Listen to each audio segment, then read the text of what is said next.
After 12 days, the result of a judicial recount from the Terra Nova-The Peninsulas is finally in. The Conservatives have flipped the riding from red to blue, and the CBC's Heather Gillis is in St. John's with the latest. So, Heather, Conservative Jonathan Rowe has won. What else can you tell us about this recount?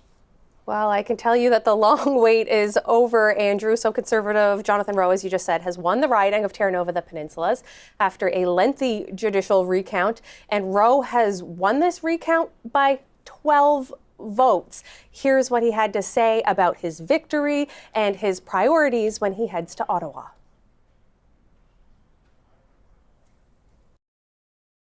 The focus is still the same. We've got a district that is reliant on natural resources. We've got to make sure that we've got a hold this Liberal government accountable and make sure that they're aware of the importance of the natural resources has in our industry, and make sure we can get good, powerful paychecks to local people, and make sure that we get our young people can stay here at home and continue to work in this amazing province that we have.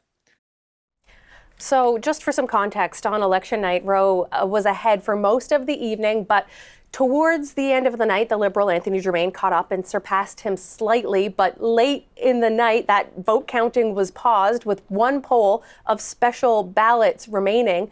So then the following day, when the dust settled, Germain had won that riding by, again, 12 votes.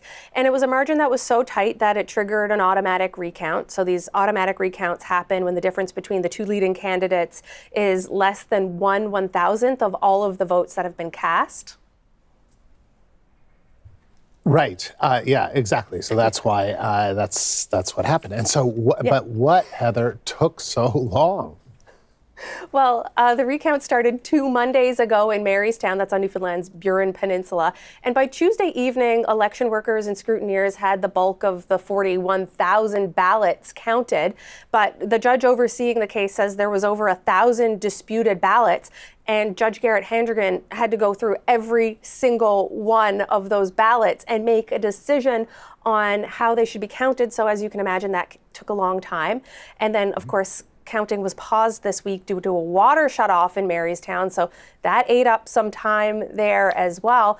But this Conservative victory means that that party now gets another seat in the House of Commons, and Rowe's win means that the Conservatives have made inroads here in Newfoundland and Labrador and increased their share of seats in this province from 1 to 3 before the election was called. So they've made big gains here.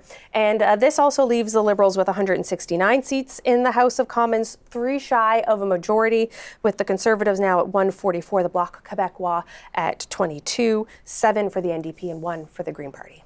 And the results in just before the new session begins on Monday. All right, Heather, thank you. The CBC's Heather Gillis live in St. John's.